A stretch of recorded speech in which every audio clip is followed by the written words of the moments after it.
Okay okay okay okay Peddireddy Ravikiran గారు. రాయపట్ మన సురేష్ గారు ఏంటి సో ఓవరాల్గా ఇందాక సప్తగిరి ప్రసాద్ గారు ఒక మాట అన్నారు. ఎస్పెషల్లీ చిత్తూరు జిల్లాకు సంబంధించినటువంటి వైసీపీలో జరిగిన రాజకీయాలు కావచ్చు, పక్కనే ఉన్న యలహంక ప్యాలెస్, అలాగే మన తాడేపల్లి ప్యాలెస్లో జరిగినటువంటి ఒక టాప్ సీక్రెట్ని మేము రివీల్ చేస్తున్నామని చెప్పి ఆయన ఒక టాప్ సీక్రెట్ రివీల్ చేశారు. మరోపక్క ఇంకొక అంశాన్ని కూడా చెప్పారు. ఆయన ఏం తింటున్నాడు, ఏం చేస్తున్నాడు, ప్రతి అప్డేట్ మా దగ్గర ఉంటుంది. మేము అప్రూవర్స్ను మాకు అక్కడ మేము వేగులను పెట్టామని చెప్పేసి కూడా ఆయన చెప్పినటువంటి పరిస్థితి. సో ఎలా తీసుకోవచ్చు అంటారు సురేష్ గారు, సప్తగిరి ప్రసాద్ గారు మాటలు? రాజు గారు, ఇంతసేపు దాదాపు ఒక 15-20 నిమిషాలు గౌరవ ప్యానల్ సభ్యులందరూ మాట్లాడుతుంటే నేను నిశ్శబ్దాన్ని వహించాను. నా చిన్న రిక్వెస్ట్ ఏంటంటే, నేను కూడా నా వివరణ ఇచ్చేంత వరకు దయచేసి వాళ్ళని కూడా కాసేపు అయిన తర్వాత వాళ్ళని వివరణ బాగుంటుంది, మధ్యలో ఇంటరప్ట్ చేయకుండా రిక్వెస్ట్ చేస్తున్నా. ఎందుకంటే అరుణక్క గారికి, సప్తగిరి ప్రసాద్ అన్న గారికి ఇద్దరికి నా వివరణ ఇవ్వాలి కాబట్టి.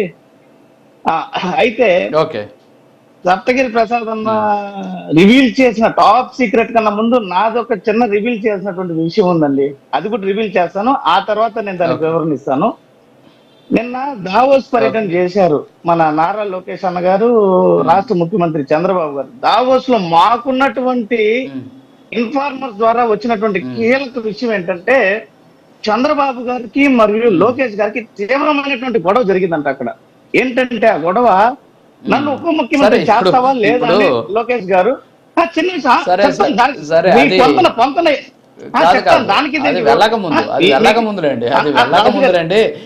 ఇప్పుడు ఆ ఇష్యూ మూతబడింది,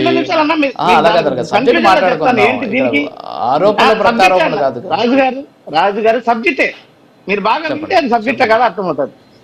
దావోస్ లో జరిగినటువంటి లోకేష్ గారికి చంద్రబాబు గారికి మధ్య తీవ్రమైనటువంటి గొడవలో ఉప ముఖ్యమంత్రిగా నిన్ను చేశానంటే ఆ పవన్ కళ్యాణ్ గారు మన పార్టీని వదిలేస్తారయ్యా లోకేష్, నా మాట విను, నువ్వు ఇప్పుడు ఆ ప్రస్తావనను వదిలేసి మళ్ళీ మన పార్టీని వదిలి ఆయన వెళ్ళిపోయాడంటే మనకు తీవ్రమైనటువంటి సంక్షోభం వస్తుంది, కాబట్టి ఆ ప్రస్తావన వద్దు నాయనా అనేసి చంద్రబాబు నాయుడు గారు లోకేష్ గారిని బ్రతిమలాడారంట. లోకేష్ గారు ఎట్టి పరిస్థితుల్లో కూడా నేను ఒప్పుకోను, నన్ను దావోస్ నుంచి ఇండియాకి వెళ్ళిన వెంటనే ఉప ముఖ్యమంత్రిగా ప్రకటిస్తావా లేదా అని పట్టుపట్టి కూర్చున్నారంట, భీష్మించి కూర్చున్నారంట.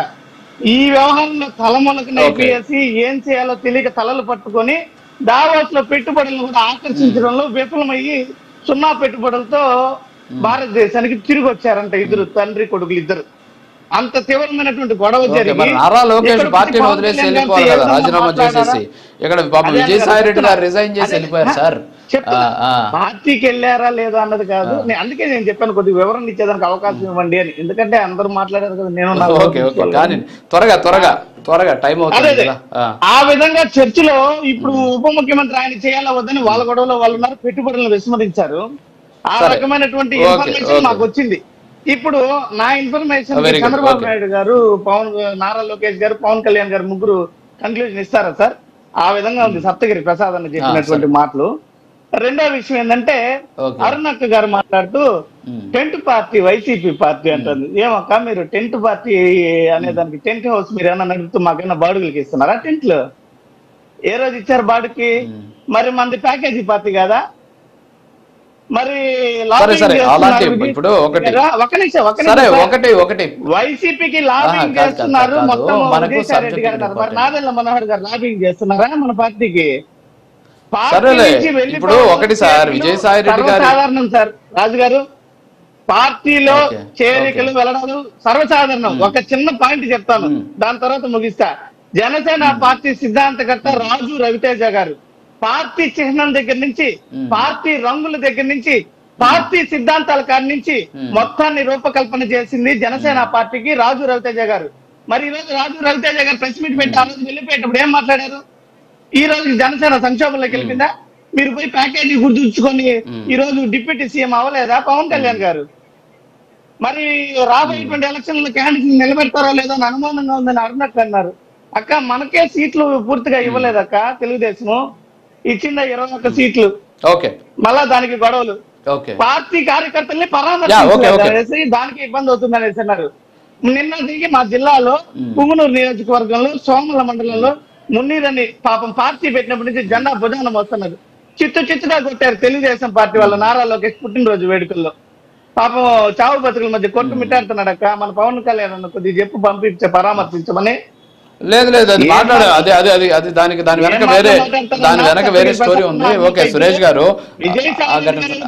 వైఎస్ఆర్సీపీ పార్టీ సంక్షోభంలోకి వెళ్ళిపోతుందని మీరు ఈ రోజు పార్టీ మీరు మీరేం చేస్తాం మీరేం చేస్తాం పాలసీల మీద మాట్లాడదాం. పాలసీల మీద మాట్లాడింది వెటకారాల ప్రజలు చూసి నవ్వుతారా మీ ఓకే అది మాట్లాడదు. ఓకే ఓకే ఓకే సురేష్ గారు okay okay okay okay Arun గారు రియాక్ట్ అవ్వండి. అరుణ్ గారు రియాక్ట్ అవ్వండి. ఒక్క నిమిషం సురేష్ గారు. ఓకే టైం అవుతుంది రియాక్ట్ టైం అవుతుంది మిగతా వాళ్ళని రెస్పాండ్ మాట్లాడండి. తర్వాత మీ పార్టీ నడిపే సెకండ్ హ్యాండ్ ఎవరు దాని గురించి మాట్లాడండి. మరి మీరు ఫస్ట్ హ్యాండ్ ఆ ఒంగోలులో జాగ్రత్త సురేష్ హలో హలో సురేష్ గారు వ్యక్తిగతమైన వ్యాఖ్యలు వద్దు ప్లీజ్. సురేష్ గారు వ్యక్తిగతమైనటువంటి వ్యాఖ్యలు వద్దు ఇక్కడ. సో గౌరవించి మాట్లాడండి ఇంపార్టెంట్. ప్లీజ్ ప్లీజ్ సురేష్ గారు సురేష్ గారు మీరు ఆగండి. మీ టైం వచ్చేది ఎవరు మాట్లాడలేదు కదా. సురేష్ గారు ఆపండి. సురేష్ గారు ఆపండి ఒకసారి. సురేష్ గారు ఆగండి ఒకసారి. సురేష్ గారు ఆగండి ఆగండి ఒకసారి. అరుణ్ గారు రియాక్ట్ అవ్వండి. మీరు అరుణ్ గారు రియాక్ట్ అవ్వండి. రాంగ్ వర్డ్స్ ఆడవాళ్ళని ఏం మాట్లాడాలి మగవాళ్ళని ఏం మాట్లాడాలి మినిమం కామన్ సెన్స్ మెయింటైన్ చేయండి సురేష్ గారు. మీరు అన్న మాట చాలా పెద్ద తప్పు మాట. ఇంకొకసారి అది కనుక అంటే నాలుగు సురేష్ గారు అదే మీరు ఆ మాటను వెనక్కి తీసుకోవాలి. సో నేను కూడా అదే అంటున్నాను. సో అలాంటి వ్యాఖ్యలు మనకు వద్దు. మీరు వీలైతే రాయపాటి అరుణ్ గారు క్షమాపణ చెప్పాలి. ఎందుకంటే బస్ స్టాండ్ అలాంటి మాట్లాడాల్సిన అవసరం లేదు. ఆమె పార్టీ గురించి మాట్లాడారు. ఆ మాట్లాడిన సందర్భంలో కూడా ఒక అంశాన్ని చెప్పారు ఆమె.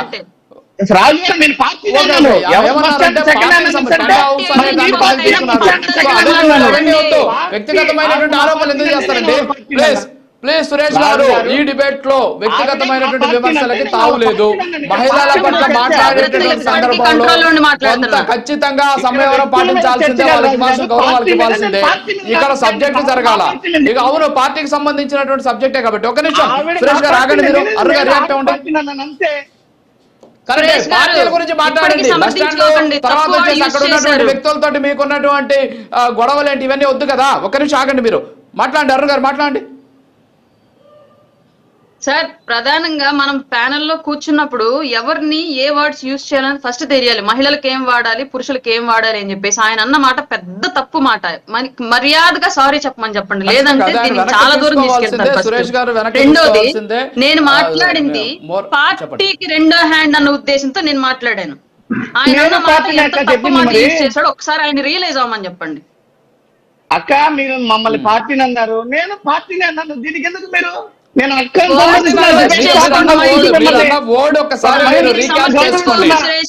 ఒక మహిళగా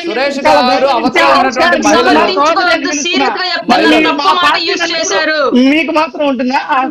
కోపం రాదు. అట్లాంటిది నాకే కోపం వచ్చింది. ఆ వర్డ్స్ కి వర్డ్ బ్యాక్ తీసుకోండి. అరుణక్క గారు నేను చాలా స్పష్టంగా చెప్తున్నా. మీరు మా పార్టీని అన్నారు. నేను మీ పార్టీ గారితోనే మాట్లాడాను కానీ మిమ్మల్ని వ్యక్తిగతంగా కాదే. మీరు ఒకసారి మీ వర్డ్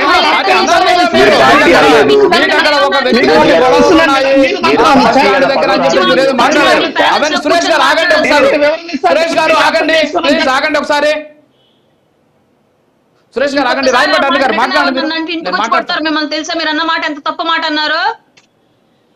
పార్టీ అంటే తప్ప మీ పార్టీ అంటే ఎలా వస్తుంది? సురేష్ గారు ఆగండి ఒకసారి. సురేష్ గారు ఆగండి.